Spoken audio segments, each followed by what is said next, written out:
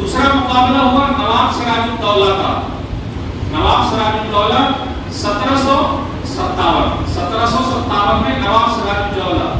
نواب سراج الدولہ یہ پلاسی کی جنگ ہوئی ہے انگریزوں سے اور ان کی جنگ ہوئی ہے دونوں کی. نواب سراج الدولہ کی میر جعفر کی وہاں غداری ہوئی ہے میر جعفر کی اور وہ انگریزوں سے مل گیا اور نواب سراج الدولہ وہاں شہید ہو گئے. یہ بھی 8 بار کی لڑائی ہے. تو اس کے بعد سے کیا ہوا انگریزوں کا قبضہ بنگال میں ہو گیا پورا. نواب سراج الدولہ بنگال کے خاتم تک اس کا قبضہ ہو گیا. اب اس کے بعد 1764 بکسر کی جنگ. پٹنہ کے قریب ہے بکسر. جانتے ہیں آپ لوگ بکسر کو؟ پٹنہ سے قریب 130 کلومیٹر کی دوری پر ہے بکسر. تو یہ بکسر میں لڑائی ہوئی ہے 1764 میں. ایک طرف انگریز ہیں اور دوسری طرف 3 مسلمان ہیں. میر قاسم بنگال سے، شاہ عالم ثانی دلی سے، نواب شجاع الدولہ لکھنؤ سے. یہ تینوں آ کر جمع ہوئے تھے بکسر میں. جمع ہوا اور ایک طرف سے یہ فوج تھی انگریزوں کی. اب وہاں بھی کیا ہوا ڈیوائڈ اینڈ رول. کوئی مسئلہ ہوا ہوگا تو وہاں بھی مسلم لوگ ہار گئے. بکسر میں ہار گئے. جب وہاں ہار گئے تو لکھنؤ پر بھی قبضہ ہو گیا. بنگال کے ساتھ ساتھ بہار پر بھی قبضہ ہو گیا. دلی کی بھی حکومت کمزور ہو گئی. اب اور آگے نکل گئے. یہ 1764 کا مسئلہ ہے. اب آتے ہیں دھیرے دھیرے ہوتے 1799 یاد رکھیے گا کہ ٹیپو سلطان اس طرف جو تھے ٹیپو سلطان انگریزوں کے ساتھ ان کا مقابلہ ہوا. 2-3 لڑائی جیتے پھر آخر میں میر صادق آئے. میر صادق اس کی غداری ہوئی اور شہید ہو گئے. ایک جملہ ان کا بہت مشہور ہے کہ شیر کی 1 دن کی زندگی گیدڑ کی 100 سال کی زندگی سے بہتر ہے. 1 دن کی شیر کی زندگی گیدڑ کی 100 سال کی زندگی سے بہتر ہے. اب اس علاقے میں بھی انگریزوں کا قبضہ ہوگا. دھیرے دھیرے کیسے ہوتا ہے. 1803 میں ہم آ گئے. 1803 کے اندر ہم آئے. عبدالعزیز محدث دہلوی رحمۃ اللہ علیہ نے سب سے پہلے انگریزوں کے خلاف جہاد کا فتویٰ دیا. بولے کہ اب اپنا بھارت ایسا نہیں رہا اس میں رہا جائے. اب انگریزوں سے جنگ کرنا مسلمانوں کو چاہیے کہ وہ جہاد شروع کریں. 1831 میں تحریک شہیدین کا مسئلہ ہوا.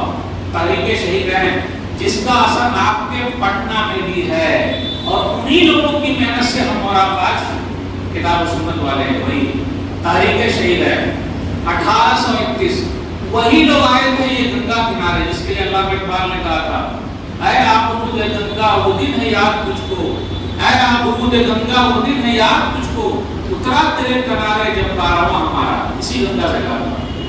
شاید کہ آپ کو نہیں معلوم ہوگا. نہیں معلوم ہوگا. تحریک شہیدین مطلب شاہ اسماعیل شہید رحمۃ اللہ علیہ، سید احمد شہید رحمۃ اللہ علیہ. شاہ اسماعیل شہید رحمۃ اللہ علیہ اہل حدیث تھے. سید احمد شہید رحمۃ اللہ علیہ اہل حدیث نہیں تھے. مسلکی لڑائی نہیں تھی پہلے. وہ تو 8 نمبر آپ لڑ رہے ہیں. دونوں ساتھ میں لڑے. لوگوں کو کتاب و سنت کی طرف بلایا. آگے رہے. لوگوں کی اصلاح کی. اس زمانے میں کیا تھا کیونکہ آپ انگریزوں نے کچھ لوگوں کو خرید لیا تھا. بولے حج نہیں کر سکتے. بیوہ عورتوں سے شادی کرنا صحیح نہیں ہے.